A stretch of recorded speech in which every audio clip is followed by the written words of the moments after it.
Dear students, welcome back. आज का हमारा टॉपिक है heating effect of electric current. Well, आपको ये वाला एक्सप्लेनेशन ऑफ रेजिस्टेंस, जिसके अंदर हमने समझा था कि रेजिस्टेंस क्या है और किस तरीके से हो रहा है, ये वाला इंस्टेंस अगर आपको ध्यान हो तो हमने उस टाइम एक चीज़ मैंने आपको कहा था कि अगर करंट यहाँ से पार निकल जाता है तो इसके दो दोस्त हैं जो इसकी हेल्प कर रहे हैं और एक दोस्त जो है वो परेशान कर रहा है। अब मैंने उस टाइम ये कहा था, आप ये याद रखिएगा कि अगर ये बाहर निकलेगा तो फिर तीनों मिलके इसकी क्या हालत करेंगे। उस टाइम हमने कहा था कि ये बात का पॉइंट है डिस्कशन करने का। तो अब आप जरा सोचिए कि ये दो दोस्त मिलकर के इसकी हेल्प कर रहे हैं, ये बाहर निकल गया है। अब इनके बीच में कितनी टेंशन क्रिएट होगी, कितने हीटेड आर्ग्यूमेंट्स होंगे, होगा कि नहीं होगा?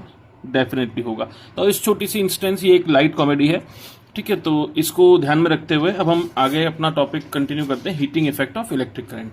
Heating effect of electric current क्या है? देखो बेटा, जब किसी कंडक्टर के अक्रॉस कोई बैटरी कनेक्ट कर दी जाए तो ये बैटरी की जो पोटेंशियल डिफरेंस है वो इसके एंड्स के अक्रॉस हाई पोटेंशियल और लो पोटेंशियल बना देती है, जिसकी वजह से यहाँ पे एक इलेक्ट्रिक फील्ड क्रिएट हो जाता है। और इलेक्ट्रिक फील्ड क्रिएट होने की वजह से जो नेगेटिवली चार्ज्ड पार्टिकल्स हैं, जिनको कि हम चार्ज कैरियर्स कहते हैं, इलेक्ट्रॉन्स, ये एक डेफिनेट डायरेक्शन में मूव करना शुरू कर देते हैं। और इस केस में वो डेफिनेट डायरेक्शन है from right side to left side. अब ये इलेक्ट्रॉन्स जब मूव कर रहे हैं रास्ते में थ्रू द कंडक्टर, तो ये दूसरे इलेक्ट्रॉन्स के साथ कॉलिजन्स कर रहे हैं। फ्री स्पेस को इन्हें अवॉइड करके जाना है, जो वॉइड्स हैं अगर कहीं खाली मेटल के अंदर, उसे अवॉइड करना है। दूसरे सब एटॉमिक पार्टिकल्स हैं, आयन्स हैं, इन सब के साथ इनके पूरे रास्ते कॉलिजन्स होते रहते हैं। तो इन सब कॉलिजन्स की वजह से जो आपस में फ्रिक्शन होता है, अब आप 8th क्लास में जब फ्रिक्शन पढ़े होंगे तो आपने इफेक्ट्स ऑफ फ्रिक्शन में आपको याद होगा, फ्रिक्शन का एक इफेक्ट था कि फ्रिक्शन प्रोड्यूसेस हीट।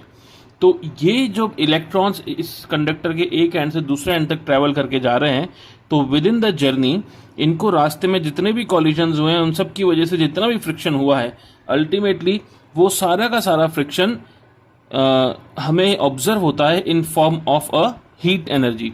तो इस कंडक्टर का टेम्परेचर राइज करेगा, ठीक है। तो जब भी किसी कंडक्टर के अक्रॉस आई करंट फ्लो कर रहा है for time T, there is some heat energy which is release, और वो एनर्जी जो है कंडक्टर का टेम्परेचर बढ़ाएगी। ये तो हुई बात कॉन्सेप्ट की। अब अगर इसका हम एक्सप्रेशन देखना चाहें तो उसके लिए हमें पढ़ने पड़ेंगे जूल्स लॉज ऑफ हीटिंग।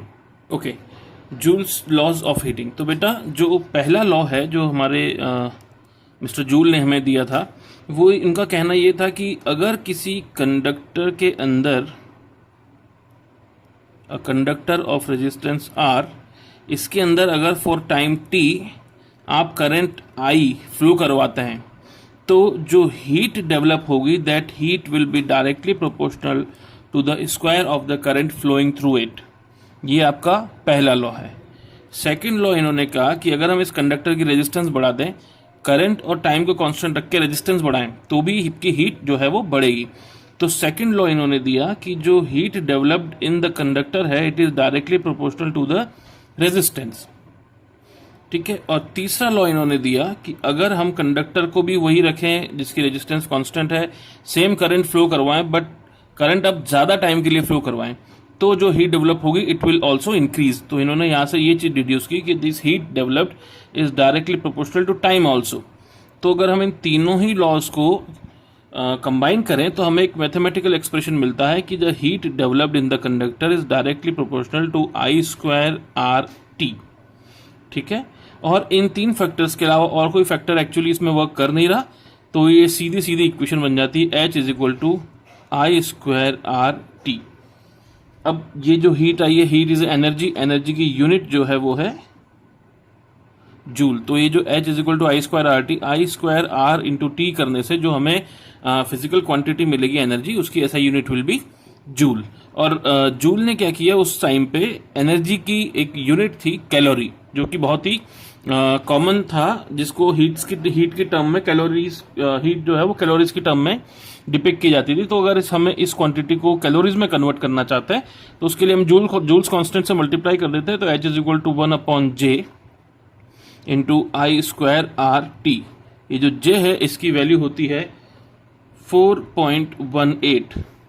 तो आपका जो एक्सप्रेशन हो गया वो हो गया नया I square R T upon 4.18। अब ये चीज कैलोरी में है, और अगर इस 1/4.18 की हम और वैल्यू लें तो इस हीट डेवलप की वैल्यू हो जाएगी simply 0.239 into I square R T. ये भी